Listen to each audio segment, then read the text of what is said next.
Hey, Shalom family, Shalom. I hope everyone's having a wonderful, blessed day. This is Sister Kana. Welcome to Birthing Titus 2. Today, I just wanted to come. I got to holler at y'all real quick today because my son, he's in karate right now, Araya. But he's getting a new belt today.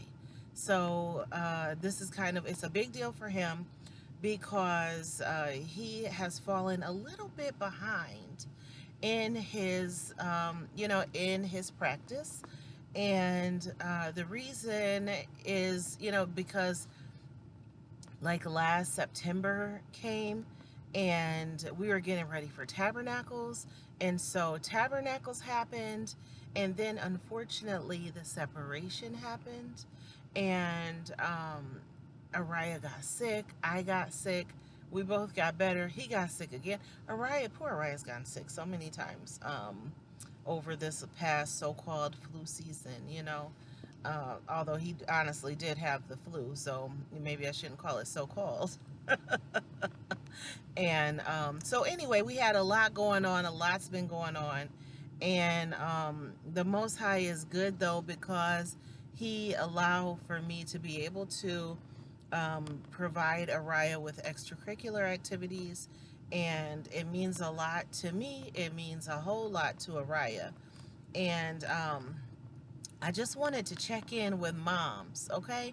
So the check-in is for you mothers who still have children at home, whether they are small, teenage, or maybe even young adults. You may be still trying to, you may be still trying to support a young adult in their hobby and, in their extracurricular activities. Yeah, we want to keep we want to keep them busy. We keep them busy learning about the Most High. We keep them busy in studying their word and fellowship and in practice. We keep them busy in their education.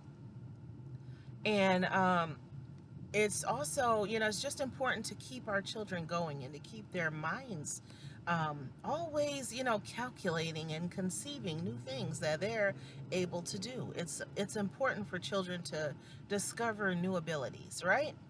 So here's what I want to know. What do you do to best support your child when they are in the process of discovering new abilities? Regardless to what that ability is. It could be your child may be interested in music. Maybe you support them in their personal interest to learn more about music. Araya is interested in engineering. And so we've signed him up for NSBE, okay? NSBE, National Black Science and Engineering. So National Black Society of Engineers, you know. So anyhow, they are actually a very formidable, very noble, and important group here and all over the U.S. So, I'm sorry I make mistakes when I'm saying a lot of these titles. Sometimes we just mess them up. So, anyway, no disrespect at all to Nesby. But anyhow, or that's one thing that Araya's interested in. He wants to learn how to build things, how to make things. He loves learning more about just creating, anything he can create. He looks at something and he thinks of like different ways he can put it together and take it apart. So I love being there to encourage him, to spark his interest. I want to see how far my son can go. I know he can go far. I know he can. And so because of that, it's important that I invest in him and the things that he's doing. So the one thing, what is it? Invest what? Money. It's always going to cost money, okay? Even if it is costing you money through you missing work or job opportunities, it's going to wind up costing sooner or later. It's going to cost, okay?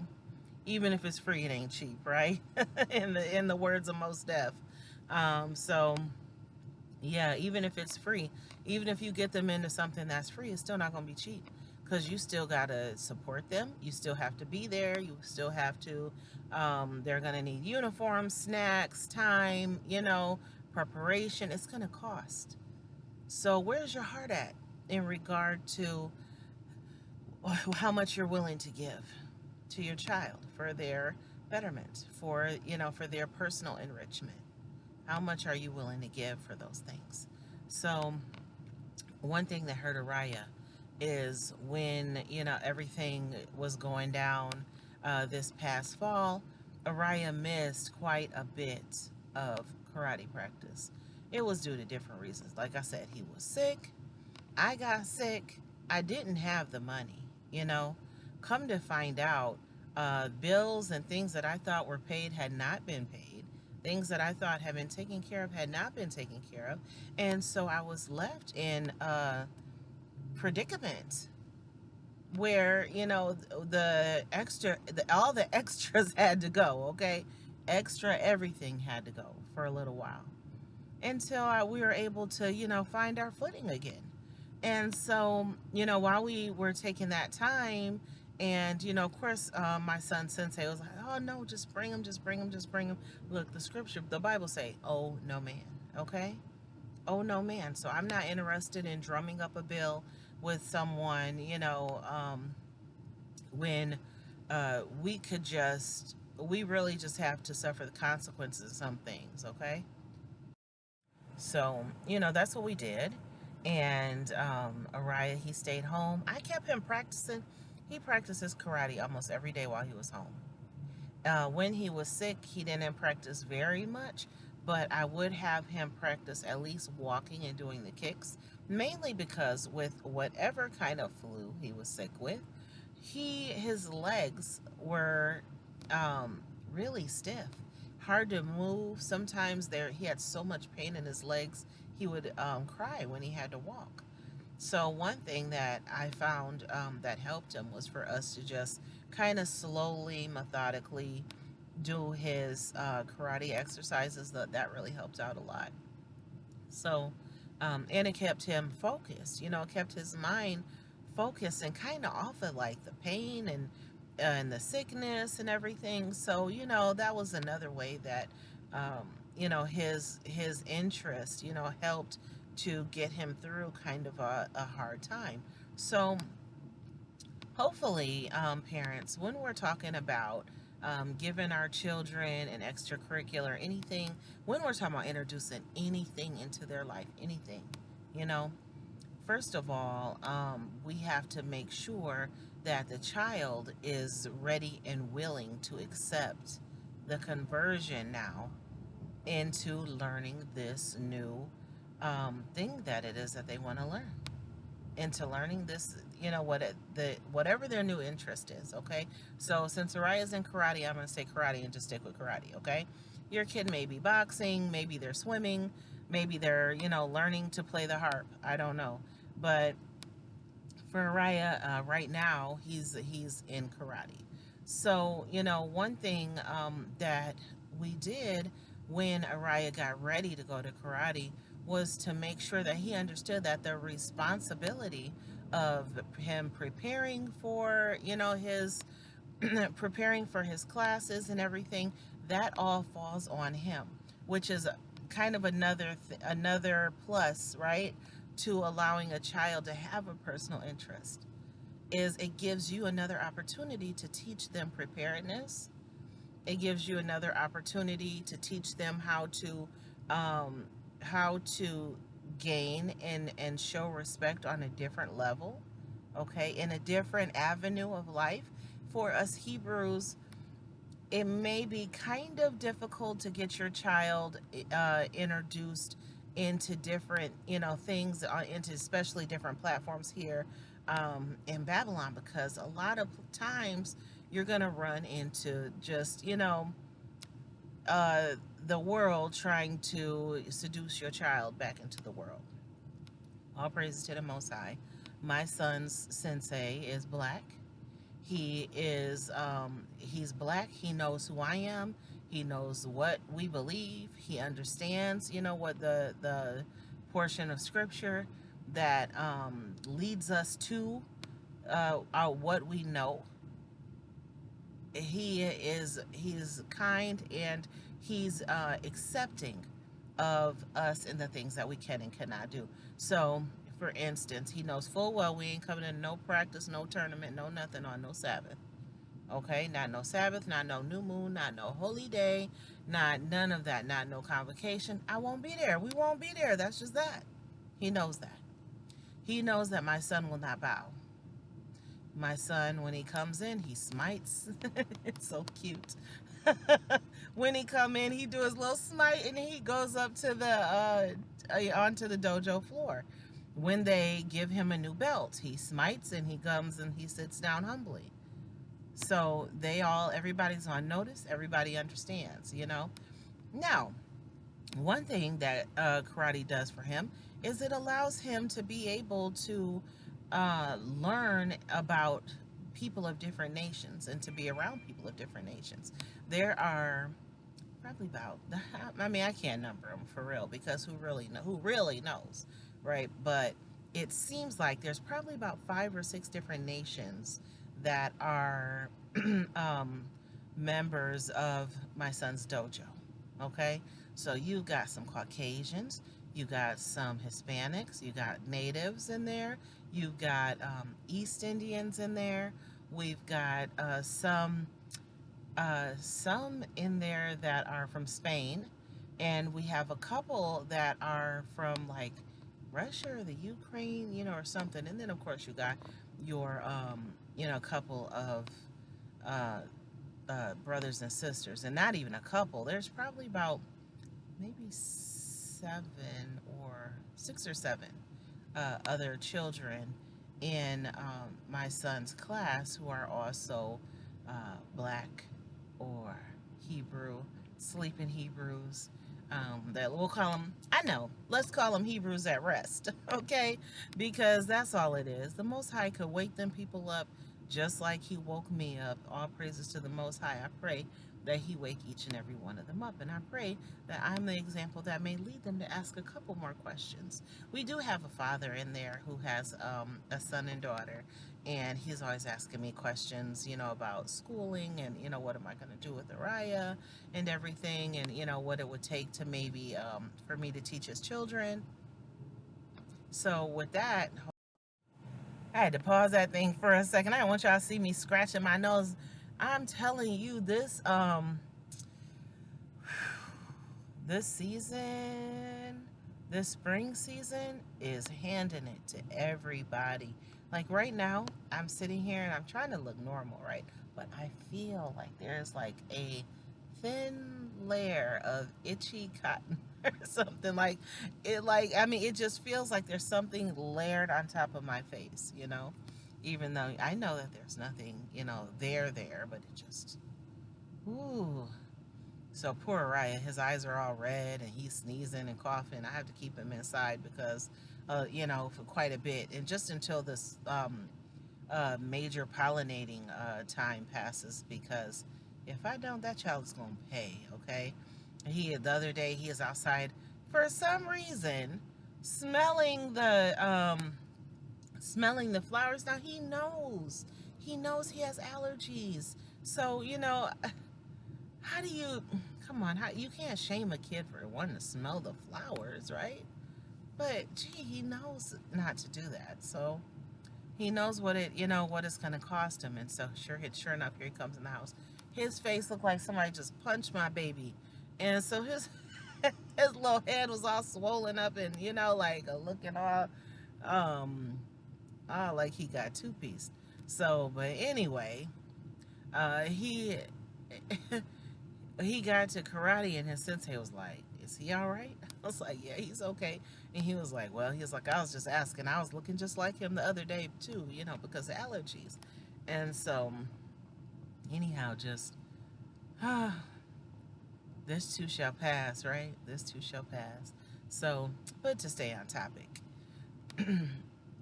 Araya, his first tournament is coming up. His first competition is coming up in June. And so we're going to be in Las Vegas for it. And again, what is it? What all does it take in order to support your child? It takes your money, it takes your time, it takes your concentration, it takes, for you to be maneuvering and, we up here moving and grooving, trying to make sure we have the money right. And my intention is to drive up there. So now that's going to take my energy. I got to stay awake and drive. I got to, just get my son back and forth so that he can grow in the things that he's trying to grow in. As long as my son isn't doing anything that is wicked, anything that is against the Most High, then hallelujah. Okay, everything that he wants to learn, if it's not, as long as it's not bad, negative, a sin, and it is also expedient. It's very expedient for children to learn self-defense. That's first and foremost. He's learning respect. He's learning self-defense. Okay? He's learning how to maneuver, how to use his fine motor skills, as well as those big main motor skills. So that's it's all positive, all good. That's good stuff to me.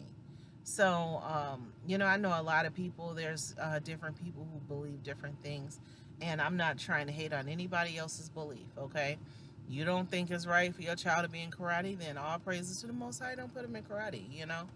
And if you find something edifying for me that you want to share with me, by all means, please do share. Okay, I'm so willing to accept things that my brothers and sisters come across and that they believe is going to be something that is helpful for all of us, or edifying, admonishing, whichever way, you know.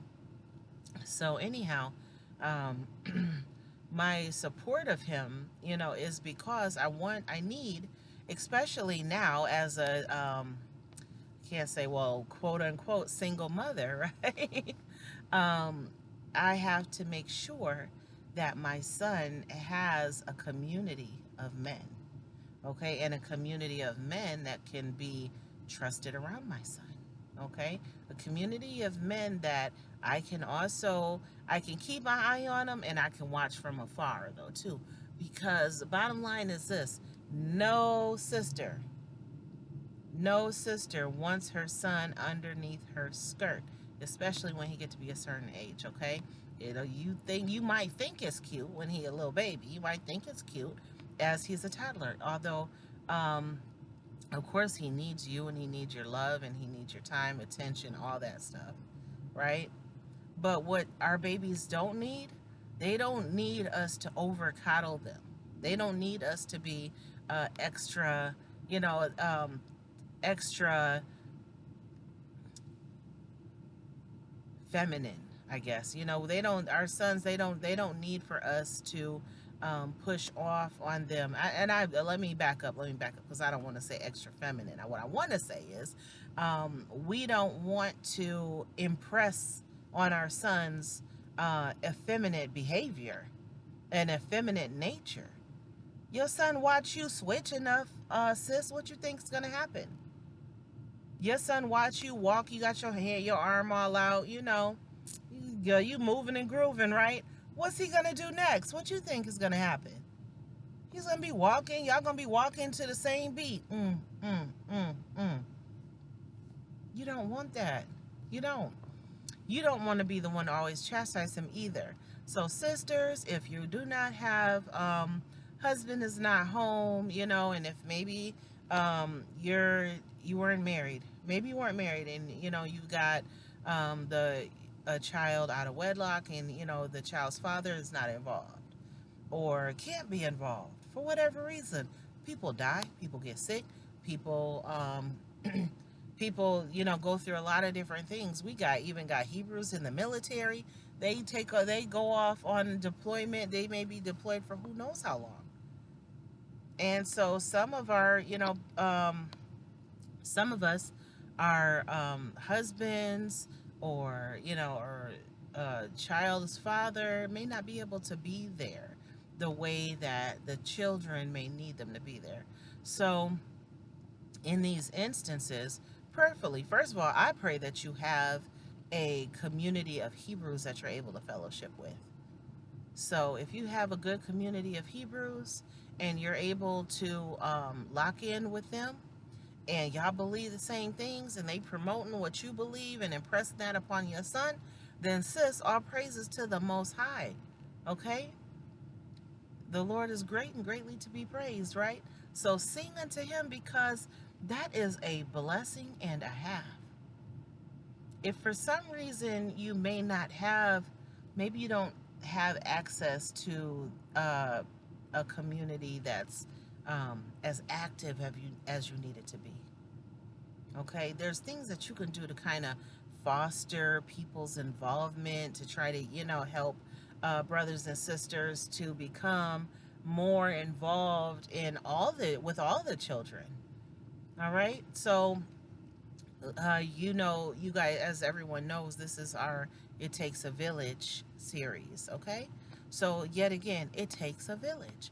And so I'm going to share this with you. Araya was wanting to learn how to fish. I promised him about a month ago I was going to get him a fishing pole. And just so happened, there was a good brother and his wife and family who we met out here, and they are just, they're just lovely people, and they're such a blessing in our lives. And the brother, he texted, he said, "Hey sis, does Orion know how to fish?" And I said, "Does he know how to fish?" I said, "No," and I told him about the fishing pole and everything. And he said, "I'm gonna go get me some fishing poles tomorrow." And I was like, wow, he winds up inviting both of my sons to go fishing with him and his son. And they had a blast. That brother took videos, and you should have seen the looks on those young men's faces. All of them were just beaming from the ability, from the things that they were learning. Okay, they were beaming from the fellowship of the brotherhood. They were beaming. It was so beautiful. I don't think anyone would ask for anything more, so in an instance like that, right?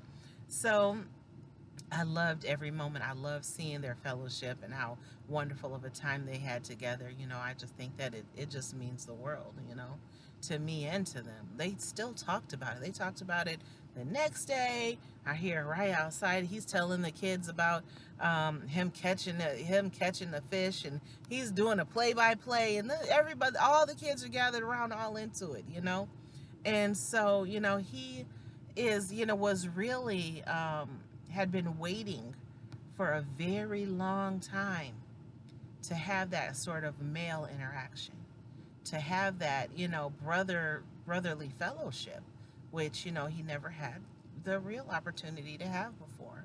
So, all praises to the Most High that he's able to have that. And, I just pray that this family is in our lives for a very, very long time, until the Most High, say that we gotta, shake it up or move around or whatever. I am just loving every moment I have with them, and I'm loving to see new life in my son's eyes, because separations are hard and they're very difficult, and depending on the attitude and the behaviors of everyone involved, it could be easier or harder on your child. It's going to be hard either way. Okay, so I guess we should say it would be harder on your child, because there's no easy way for a child to have to go through something like that. But anyway, y'all, it's 25 minutes. I'm going to get ready to get up out of here. I do not want to miss my son getting that belt. So I just wanted to say that although it takes a lot to support your child in these efforts, please remember to be there for them, and try not to eat away, kind of, at them with your own stuff, if that's possible at all. But there's times when it may not be possible, because maybe you have to make sure that your child stay vigilant about family obligations and things that you know, maybe have to happen before your child's able to do this, that, or the third. Either way, even if you have to, that builds character as well. Children have to also learn mom can't do everything, dad can't do everything. I just explained that same thing to Araya the other day. Okay, so I explained that sort of thing to him more than one time. Okay, and had to let my son know I can do what I can do. I don't know, you know what I mean. Right now, it's not in it. You know, we don't have it like that right now, and let's not forget the land that we're building up. So that land, you know, is taking a lot of my income to, you know, to save for and to build and to keep the bill, you know, the mortgage paid on it, or the, you know, the land payment paid on it. And it's taken a lot. So, you know, with that being said, we ain't got it. We can't just do whatever we want to do. So, you know, he has to understand that. And I make sure that he understands it because it's his responsibility as well. Our family's home life is, you know, also, he also has just as big of a stake as it in it as I do. And he also has an obligation to put our family first. Teach your children to put your family first. Teach your children, don't be in here asking me for stuff when you know good and well. You heard me talking about the bill, okay? You just left for where you was with me when I went to when it paid the doggone bill. So don't sit here and look at me now like you don't understand why I'm telling you I can't buy you whatever the thing is that you're asking for, okay? You have to teach them. They have to be taught. They have to be taught how to care, how to care. You know how people are always giving you that saying, like, yeah, teach people. You got to show people how to treat you. You got to teach people. Yeah, your children too. Children first. They have to be taught. Teach them, why is this important? Why is it, okay, mama's saying, I just saw mama give all this money to them people. Why can't she give me $5, $10 so I can go in here and get this or that? Give them the calculator.